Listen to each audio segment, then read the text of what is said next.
সাথে হ্যান্ডশেক করবো কেমন করে? তোর হাতের ভিতর তো সবসময় একটা জিগের লাঠি ধরা থাকে। তোর সাথে কি আমি হ্যান্ডশেক করতে চাইছি নাকি? তোর তো আমি চাচ্ছি এই লাঠি দিয়ে সাপ বাড়ানোর কথা বাইরে কি বলছিস? তবে আজ তো দেখলাম দলবল বাইরে নিয়ে গেছে আশিক বাড়ির। পোলাটার মাথা আসলে গরম বুঝছাও। শিক্ষা দীক্ষা নাই থাকলে যা হয় আর কি।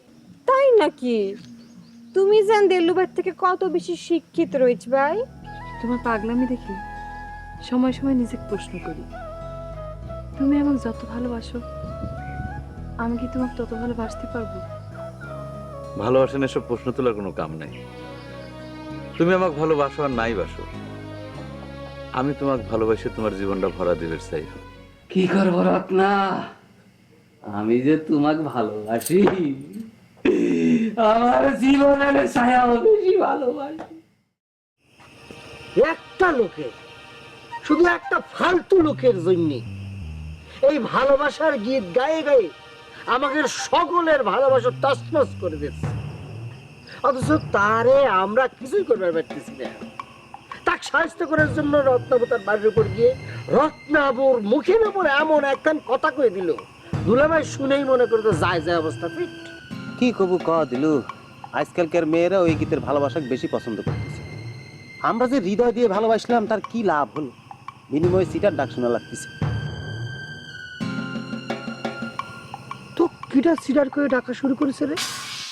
তুই কাক ভালোবাসবার গিয়েছিলি? বাদ দে আমার কথা। আচ্ছা ওই তুই যে আশিকের মাথা ফাটাবার গেল, তার কি হলো, কি ঘটেছিল কদি? এই আশিকের মাথা ফাটাবার যায় কি দুবাইয়ের মাথা বাড়ি দিচ্ছে নাকি? এতক্ষণ পরে এসে তুই এই কথা করছু রে? তুই কিছুই শুনিসনি?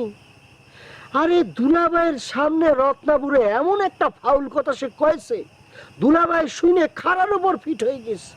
কত পানি ঢাইলে যে তারা ঠিক করেছি। কি করছে রে দিলু?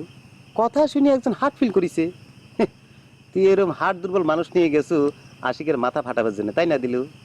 ওরে রোজ জিনিসটা হাত দুর্বলের প্রবলেম না, এটা হলো খাঁটি ভালোবাসা, বুঝছিস? রত্নাপুরে দুলাভাই খুব বেশি পরিমাণ ভালোবাসে, দিল থেকে ভালোবাসে। এই জন্য রত্নাপুর নিয়ে আবল তাবল কথা বলিছে, শুনে ঠিক থাকতে পারেনি, ফিট হয়ে গিয়েছে। মনে কর যেমন এই যে কল্পনা নিয়ে যদি আমার সামনে কিছু হয়, আমি কি মাথা ঠিক থাকতে পারবো? আমি ফিট হয়ে যেতে পারি, বুঝছ না? তবে যে কল্পনা যে আশিকের সিটির উত্তর দিয়েছে, এটা নিয়ে কল্পনার সাথে তোর কোনো কথা হয়েছে? হয়নি মানে সব কিছু হয়েছে, সব বানোয়াট মিথ্যে কথা। খালি হাতের লেখাটা পরীক্ষা করে সাপ বারে নামে, বুঝছিস? কল্পনা নিজের মুখে আমাকে কয়েছে। কি জানি রে দিলু, কিরা যে সত্যি করছে আর কিরা যে মিথ্যে করছে, ইরাম চিন্তা করলে আমার মাথা জাম খায়া যায়, বুঝছিস? আশিক যখন কল্পনার এই সিটি দেখায় করছে যে কল্পনা সে সিটির উত্তর দিয়েছে, তখন মনে হয় যে আশিকই সত্যি করছে। আবার তোর কথা শুনলি মনে হয় যে তুই সত্যি করছিস। আমি যা করছি সেটাই সত্যি। না ঠিকই তো আছে, মানে এমন হতে পারে যে কালকে সকালে শুনবি যে কল্পনাকে আমি চিঠি দিয়েছি, তাই না? মানে ওই এজন্য মাঝে মধ্যে মনে হয় চোখ যেদিকে যায় দুই চোখ ছেড়ে চলে যায় গ্রাম ছেড়ে, বুঝছিস? আমি একটা দিন তালাশ কাটিস না রে বাংলার বাস, আমার লাইগা আরে তিন হাত কবর। মধ্যরাতে বাড়ির মধ্যে এরকম পথের মতো ভেড়া করে যাবে, আপনি লজ্জা করতেছে না তোমার? ঘর থেকে ধাক্কা দিয়ে কিন্তু বাইর করে দিবে। আর এ ঘর থেকে বাইর করে দিলেই কি আর না দিলেই কি রক্ষা? তোমার মনের ঘর থেকে আমি বাইর হয় কত রাতা পাখি হয়ে গেছি।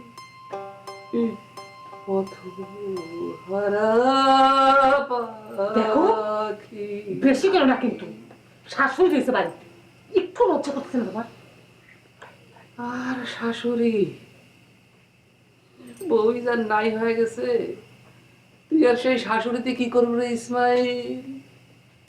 আমার সহ্যের সীমা কিন্তু সারা গেছে মুড়ি। এমনি আমার নিজের চরম খারাপ আছে, মাথার উপরে মুগুর দিয়ে বাড়ি দিয়ে তোমার সব ভটকে নিয়ে ছুটি ফেলা। মাথা গরম করে না, মাথা গরম করে না। আমি দেখতেছি, আমি দেখতেছি, চুপ করে কম। আমি করতেছি। দুলাভাই, দুলাভাই, এই দুধটা খাইয়ে আপনি একটা ওষুধ খাইয়ে শুয়ে থাকেন। আর ওষুধের ফ্যাক্টরির মধ্যে নিয়ে যাও যদি ইসমাইলের বসায় রাখিস রে বোন, তাই বুকের আগুন কিছুতেই নিববি না নি। অন্তর জলে রে জলে, অন্তর জলে রে জলে, বুকের মধ্যে অন্তর আমার জলে। বাহ, দুলাভাই তো দেখি ফাইন গান করতে পারে, এটা তো আগে জানতাম না। গানের দেখিস কি রে, বুকের মধ্যে আমার যে আগুন জ্বলতেছে, সেই তাপ কমানোর একমাত্র ওষুধ হচ্ছে গান। তবে একটু মদ খেয়ে পারলি মনে হয়। শুনেছি প্রেমের হিটির সবচেয়ে ভালো ওষুধ হচ্ছে মদ। দেবদাস সাহেব এই ওষুধটা আবিষ্কার করেছিল। কি করছেন দুলাভাই? এক ঢোক মদ খায় যদি গান গায়, এই! হয় যদি বদনাম দেখছো? হোক আরো। থামবের কর না, থামলে কিন্তু মুখ রেঁধে যাচ্ছে। এই বুবু বুবু, বুবুর মাথা গুলাম গরম হয়ে গেছে, আপনি দুটো খান, আর মুগুর রে বোন, এই দুটো খান। বাস পড়লে ওই ইসমাইলের মাথায় আর একটুকু আঘাত লাগবে না। বুবুর মাথা গুলাম গরম হয়ে গেছে, সত্যি সত্যি মুখ রেঁধে কিন্তু বাড়ি বসাই দেবেন। হ্যাঁ? দুটো খান, হুম। হ্যাঁ খান। জীবনে তোকে একটা কথা কই, নিজে শাস্তা দিলে ভালোবাসা বাসিছিলাম, এই ভালোবাসা কাউকে দিস না বোন। যদি বিষ দিত এর চেয়ে উপকার হইতো আমার।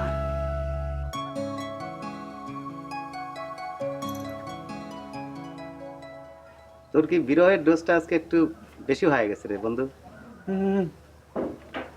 না রে রহিস, বিরহের সিন আমার মনের মধ্যে বেশিক্ষণ থাকে না রে। তালি করে মনটা খারাপ করে বসে আছিস যে? ওই জিহাদি দুলে ভাইয়ের কথা মনে পড়ে মনের মধ্যে খুব খারাপ ঠেকতেছে রে। জিয়াদি মানে কি তুই স্বপ্ন দুলাবের কথা করছু? ও তো একটা ফাউল লোক বেটা, কাজ করে হচ্ছে মোহরির আর ভাব নেওয়া হচ্ছে ব্যারিস্টারের। না রে রহিস, আমি তো মানুষে উকিল ব্যারিস্টার হিসেব করে বিচার করি না রে। আমি মানুষ বিচার করি কোন মানুষের মনের মধ্যে লাভ মানে ভালোবাসা কতটুকু কিয়া করে। আচ্ছা দোস্ত, তোর বাড়িতে কি হয়েছিল একটু খুলে কয় না? সে নাকি ফিটে হয়ে পড়ে গেছে আর জ্ঞানী ফিরতেছিল না। তুই ফিট অনেক ক্রিটিসাইজ করতেছো কিসের জন্য রে রহিস? তার কথা চিন্তা করে আমি কালকে সারাটা রাত ঘুমাবার পারি নাই। আমি বারবার মনের ভিতর মুখে দিচ্ছিল, হায় রে খোদা, লাভ মানে ভালোবাসা আমি মনে করি তার কাছে হারিয়ে গেলাম, জিহাদি দুলে ভাই জিতে গেল, আর তুই চিটকিনি মারতিছু। কি করছে রে বন্ধু এসব? তুই হলো বিশ্বপ্রেমিক, তোকে কেউ হারাতে পারবি, কেউ হারাতে পারবি না, এটা আমি শিওর। না রে রহিস, এই যে আমি সব সময় ভালোবাসায় হাবুডুবু খাচ্ছি, কিন্তু কোনোদিন ভালোবাসায় হিট খায় কিন্তু আমি অজ্ঞান হয়ে যায় নাই, আমি ফিট হয়ে যায় নাই। কিন্তু সেই জিহাদি সাহেব কত বড় প্রেমিক মানুষ, রত্নাকে আমি ভালোবাসে চিঠি লিখেছিলাম, এই কথা শোনার সাথে সাথে সে ফিট হয়ে গেল। কি করিস দোস্ত? তুই রত্নাকে ভালোবাসতি?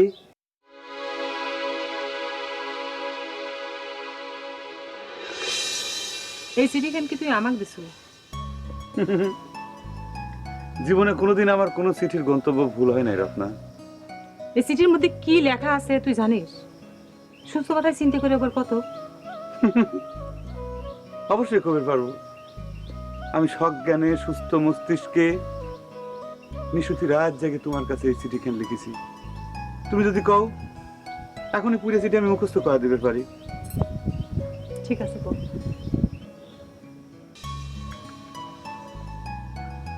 তোমার ওই চোখ দুটে ভারী সুন্দর, ঠিক যেন চঞ্চলা চপলা হরিণীর মতো। কি গভীর মমতা আর লাভ মানে ভালোবাসায় ভরা। আমি তোমার নাম দিলেম শুনায়ও না, জাদু নয় না। তোমার ওই চোখের পানে চেয়ে চেয়ে সারাটা জীবন আমি পার করে দিবের পারি।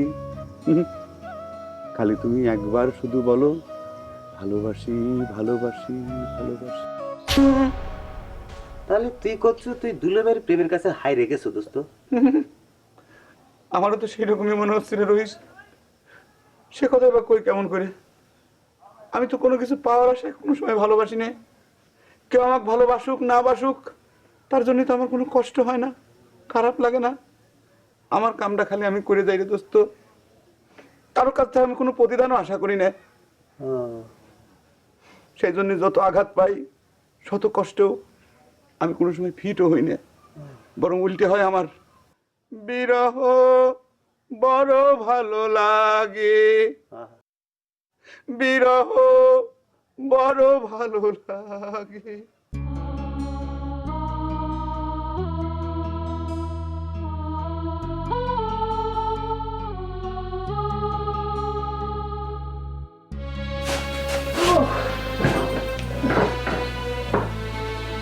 বুঝলি বুঝলি দুলা ভাইয়ের কি গান থামেছে? হ্যাঁ, গান থামা যে গলার সিঁড়ি সিকুর বেড়ে একাই গলা বসে গেছে। যাই কও না কেন, দুলা ভাই করে তোমার খুব ভালোবাসে। বেড়াচাল মানুষের ভালোবাসা, এই ভালোবাসে বিরহে ফিট লেগে যাচ্ছে। আবার মরার পরে মিলাদের দিন পার না হতে আর একজনকে নিয়ে এসে ঘরে তুলবি। তুই আমার কথা করছো কিসের জন্য? নিজের দিয়ে দেখ, এত না ভালোবাসার গল্প শোনাইছে, আবার এখন কিরকম বেইমানি কথাবার্তা করছে। আমার কথা বাদ দাও বাবু, সকলে কি আর এরকম হয়? শোনে, তোকে একটা কথা কই, মেলা দিনই তো ওই ফটকে ছাড়ার জন্য নষ্ট করলো, এখন মাথা থেকে সব ঝাড়িয়ে ফেলা দিত। ও এক মারি না ফালায় তো বাবু এক মাথার থেকে ঝেড়ে ফেলতে পারতেছি না। কি সব পাগলের মতো কথাবার্তা করছো? তোকে একটা কথা কই গেল, তুই যদি রাজি থাকিস তাহলে তোকে সাথে করে আমি নিয়ে যাব, ভালো করে দেখে শুনে খোরশেদের চাইতে মেলা ফাইন চাওয়ালের সাথে তোকে আমি বিয়ে দেবো। না রে বাবু, তালি পরে তোমার হার হয়ে যাবে, আর ওই শয়তানটা তো এটাই চাচ্ছে। হার জিতির কথা না রে, মানুষের মনের উপর তো জোর চলে না। খোরশেদ যেহেতু তোকে বিয়ে করবে রাজি হচ্ছে না, তাহলে কিসের জন্য ওয়ের দিক টাকা তুই তোর জীবনটা নষ্ট করবি? তুই আমার কত আমার জীবনটা তো নষ্টই হয়ে গেছে রে বাবু, কিন্তু ওয়েল্ট জীবনের লাল বাত্তি না জ্বালানো পর্যন্ত আমি কোনো কিছু করব না, এই আমার শেষ কথা। দেখে, আমি ওর সাথে কথা কয়া তুই দেখে যেটা বুঝেছি সেটা ও হচ্ছে সুস্থ মানুষের পর্যায়ে আর নাই। তোর যে জোরাজোরি করে ওর সাথে তোর বিয়ে দেওয়া হলো, তুই সাথে সংসার করবো কিরম করে জীবন পার করবো? এ কথা মনে হলে চিনতে আমার মাথায় আকাশ ভেঙে পড়ে। বাবুরে, তুই আমাকে নিয়ে খামাকে এত চিন্তা করিস না, আর উয়ের সাথে কোনো কথা কবে যাস না। ও তো কোনো ঠিক ঠিকানা নেই, কখন কি উল্টে পাল্টা বলে বসে। উয়েক আমারই বুঝবার দে, তোরা এত চিন্তা করিস না বাবু আমার জন্য।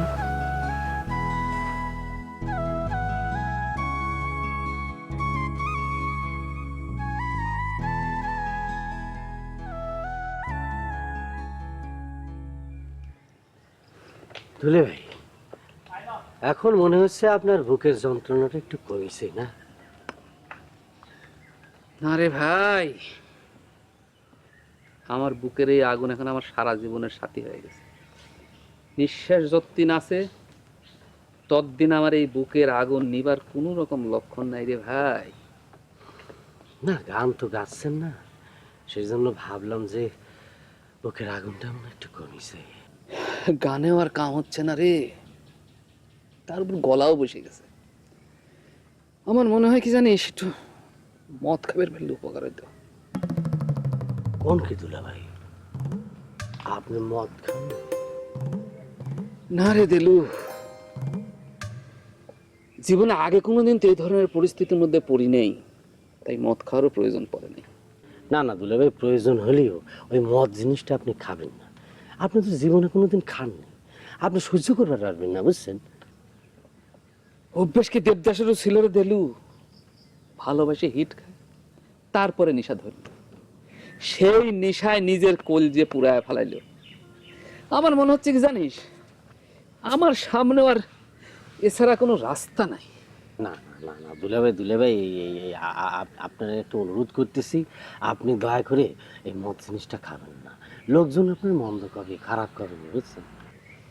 কি করবো রে দেলু, আমার এই বুকের আগুন তো খালি বেড়েই যাচ্ছে। যখনই মনে হচ্ছে কথাটা, হয় যদি বদনাম ও কারো। দুলা ভাই ধৈর্য ধরেন, আমি তো আমার বুকের মধ্যেও কি কম যন্ত্রণা হচ্ছে দুলে ভাই? এই যে দেখেন না, সব সময় আমি জিগের ডাল নিয়ে হাঁটি, তারপরেও কি আমি কোনোদিন নেশাপানি করার কথা চিন্তা করেছি? একই বিষয় তো আমার দংশন করতেছে, বুঝতেছেন না কি জন্য? তাই তো, তোর কল্পনার কাছেও তো সে চিঠি লিখেছে। দুলে ভাই, শুধু কি চিঠি লিখেছিল? কল্পনা বলে সেই চিঠির উত্তর দিয়েছে, সেটাও প্রচার করতেছে। আপনি চিন্তা করে দেখেন দুলা ভাই, কি ছাইচাপা আগুনের যন্ত্রণা নিয়ে আমি পথ চলতেছি। চিঠিতে যা তা ভাষা লিখেছে, কত শুনবো না, আপনি চিন্তা করেছেন? তাও তো আপনার গলায় সুর আছে, আপনি গান গাচ্ছেন, বুকের যন্ত্রণাটা হালকা করতেছে। আমার গলায় তো সুরও নেই, গানও হতে পারছি না। আমার সাথে ধরতালি। হয় যদি বদনাম না হোক আরো, আরে বদনাম হোক, আমি তো এখন আর নই কারো। না আমি আছি, এখনো আর আছি।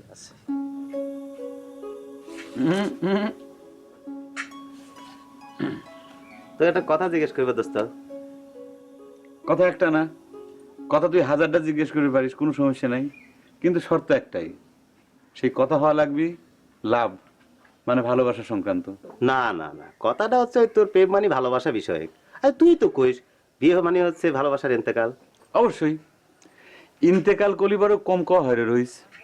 একজন মানুষের যখন স্বাভাবিক মৃত্যু ঘটে তখন কওয়া হয় হচ্ছে ইন্তেকাল, কিন্তু কাউকে যখন হত্যা করা হয়, মার্ডার করা হয়, তখন কওয়া হয় হচ্ছে নিহত। সেই সূত্র মোতাবেক বিয়ে করা মানেই হচ্ছে লাভ মানে ভালোবাসা হত্যা করা, বুঝেছো? বুঝলাম। মনে কর তুই যাক ভালোবাসিস, তার অন্য কোথাও বিয়ে হয়ে গেল, তখন কি হবি? তোর ভালোবাসা কি বাঁচে থাকবি না হত্যা হয়ে যাবি রে? বুঝতে পারছিস না, তাই না? উদাহরণ দিয়ে করছি, সিরিয়াসলি নিস না, বুঝছিস? মনে কর স্বপ্নের সাথে তোর প্রেম, কিন্তু স্বপ্নের সাথে বিয়ে হয়ে গেল আমার, তারপরেও কি তুই স্বপ্নে ভালোবাসবি রে?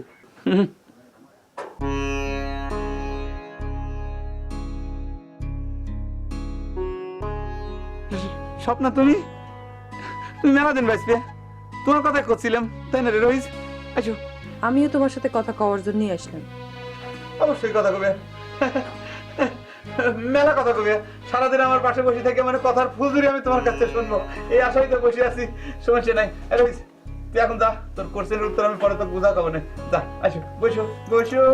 রইস থাক।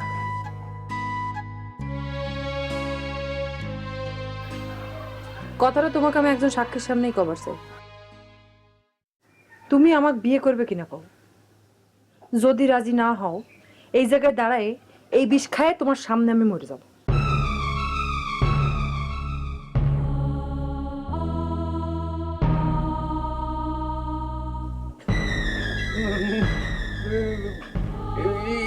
এটা তুমি কোন ধরনের কর্মকাণ্ড করতে চাও স্বপ্না?